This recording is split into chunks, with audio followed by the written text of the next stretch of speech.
प्रतियोगी परीक्षाओं की तैयारी करने वाले सभी संघर्षशील साथियों का तहे दिल से स्वागत है। मैं हूं आपका अपना दोस्त और आपका होस्ट मनोहर सोनी। दोस्तों, पिछली कड़ी में हमने दिल्ली सल्तनत के 320 सालों के विशाल इतिहास का एक हवाई सर्वेक्षण किया था। हमने देखा था कि कैसे तुर्की आक्रमणों ने भारत की राजनीतिक दिशा बदल दी और कैसे 5 अलग-अलग राजवंशों ने तख्त दिल्ली से हिंदुस्तान पर हुकूमत की। हमने उस तूफान की कहानी सुनी जिसने प्राचीन भारत के युग को समाप्त कर मध्यकाल का दरवाजा खोल दिया। आज हम उस तूफान के केंद्र में उतरने जा रहे हैं। आज हम उस पहली ईंट की कहानी सुनेंगे जिससे सल्तनत की पूरी इमारत खड़ी हुई। ये कहानी है गुलाम वंश की।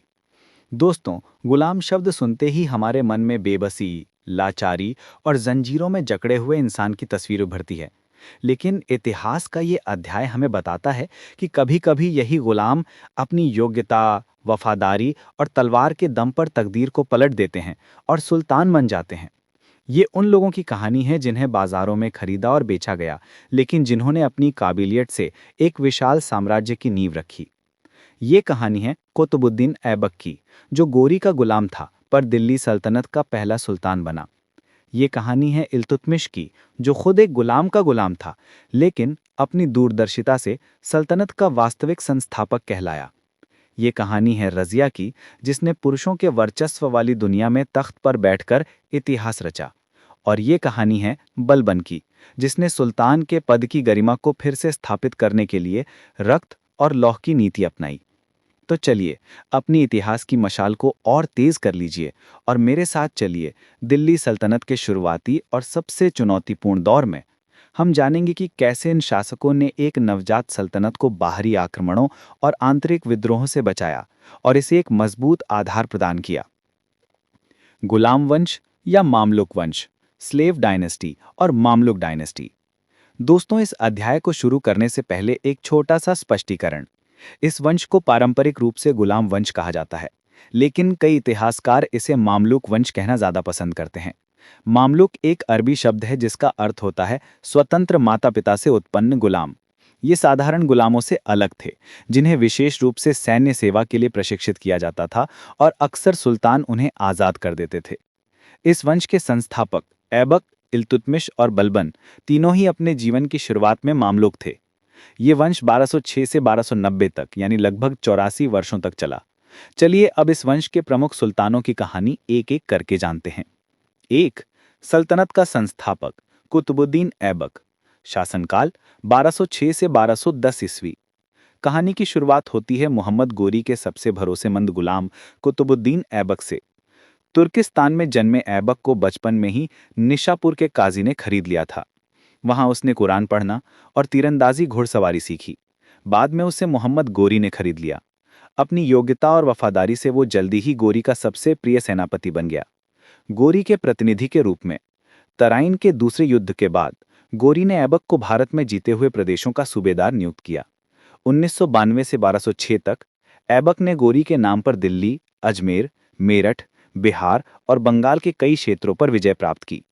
उसने उस साम्राज्य की रूपरेखा तैयार कर दी थी जिस पर उसे बाद में शासन करना था। सल्तनत की स्थापना 1206। 1206 में मोहम्मद गोरी की मृत्यु के बाद तुर्की अमीरों ने ऐबक को लाहौर में सत्ता संभालने के लिए आमंत्रित किया। यहीं से दिल्ली सल्तनत की औपचारिक शुरुआत हुई। सुल्तान की उपाधि नहीं। एक दिलचस्प बात यह है कि ऐबक ने कभी सुल्तान की उपाधि धारण नहीं की। उसने खुद को मलिक और सिपह सालार की उपाधियों से ही संतुष्ट रखा और मोहम्मद गोरी के नाम से ही शासन करता रहा।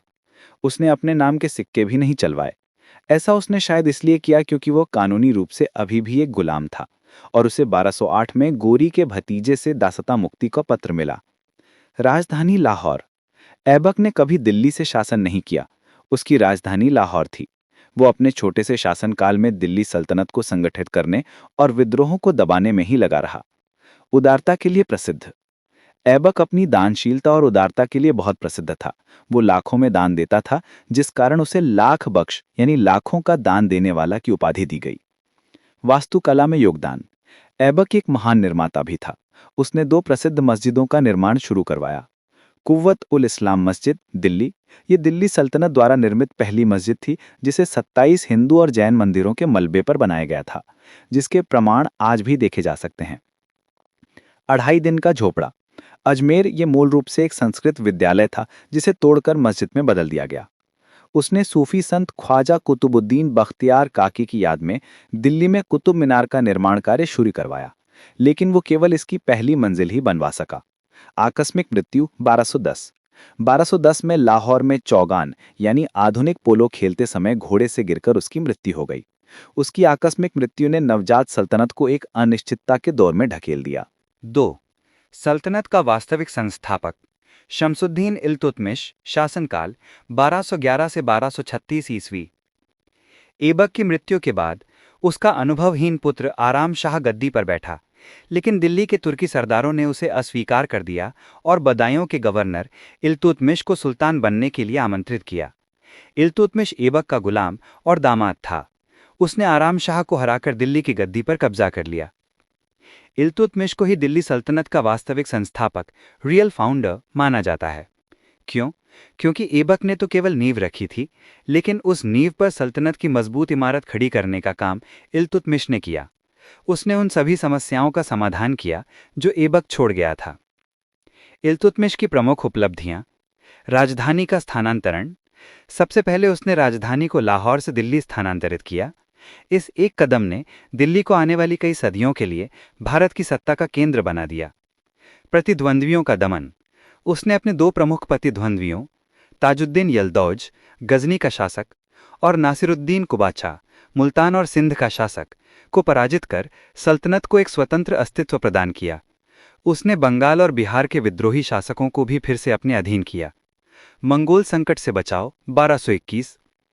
ये इल्तुतमिश की सबसे बड़ी कूटनीतिक सफलता थी। उस समय खूंखार मंगोल आक्रमणकारी चंगेज खां ख्वारिज्म के शाह जलालुद्दीन मंगबरनी का पीछा करते हुए सिंधु नदी तक आ पहुंचा था। मंगबरनी ने इल्तुतमिश से शरण मांगी।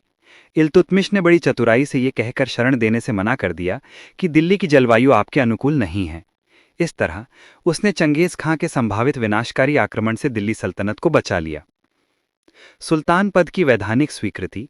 1229 में उसने बगदाद के अब्बासी खलीफा से सुल्तान आजम यानी महान सुल्तान की उपाधि और सम्मान का वस्त्र, रोब ऑफ ऑनर, प्राप्त किया। इस घटना ने इल्तुतमिश को एक विद्रोही की जगह इस्लामी दुनिया के एक वैधानिक शासक के रूप में स्थापित कर दिया। प्रशासनिक सुधार। इल्तुतमिश ने सल्तनत को एक ठोस प्रशासनिक ढांचा प्रदान किया। तुर्कान चिहलगानी यानी तुर्कान चिहलगानी। उसने अपने 40 सबसे वफादार तुर्की गुलाम सरदारों का एक समूह बनाया, जिसे 40 दल भी कहते हैं। ये समूह उसके शासन का मुख्य स्तंभ था, लेकिन बाद में यही समूह सुल्तानों के लिए एक बड़ी चुनौती बन गया। एकता प्रणाली यानी आयक्ता सिस्टम। उसने सल्तनत में एकता प्रणाली को व्यवस्थित रूप से लागू किया। उसने साम्राज्य को छोटे बड़े भूभागों यानी इक्ता में बांटा और उन्हें अपने सैन्य अधिकारियों को वेतन के बदले में दे दिया। मुद्रा प्रणाली में सुधार। वो पहला तुर्की शासक था जिसने शुद्ध अरबी शैली के सिक्के चलाए। उसने चांदी का टंका और तांबे का जीतल चलाया, जो सल्तनत काल के मानक सिक्के बन गए। सिक्कों पर टकसाल का नाम लिखवाने की परंपरा भी उसी ने शुरू की। वास्तुकला में योगदान। उसने कुतुब मीनार का निर्माण कार्य पूरा करवाया। उसने इसमें 3 और मंजिलें जोड़ी। उसने दिल्ली में अपने पुत्र की याद में सुल्तानगढ़ी का मकबरा बनवाया, जो भारत में निर्मित पहला इस्लामी मकबरा माना जाता है। उसने बदायूं की जामा मस्जिद और नागौर में अतारेकिन का दरवाज़ा बनवाया।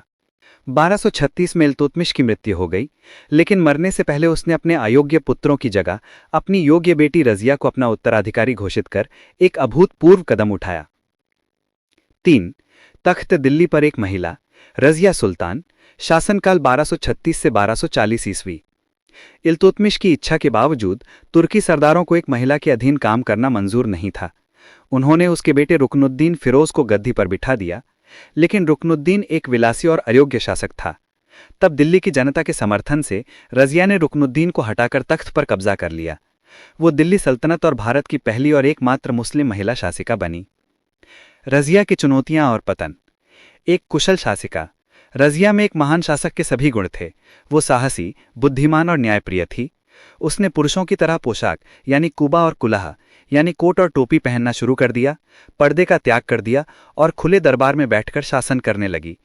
वो युद्ध के मैदान में सेना का नेतृत्व भी करती थी। तुर्की अमीरों का विरोध। रजिया के यही गुण तुर्की अमीरों की आंखों में खटकने लगे। वे एक महिला को अपने ऊपर शासन करते हुए बर्दाश्त नहीं कर पा रहे थे। वे एक ऐसी कठपुतली चाहते थे जो उनके इशारों पर नाचे, लेकिन रज़िया अपनी स्वतंत्र सोच से शासन करना चाहती थी।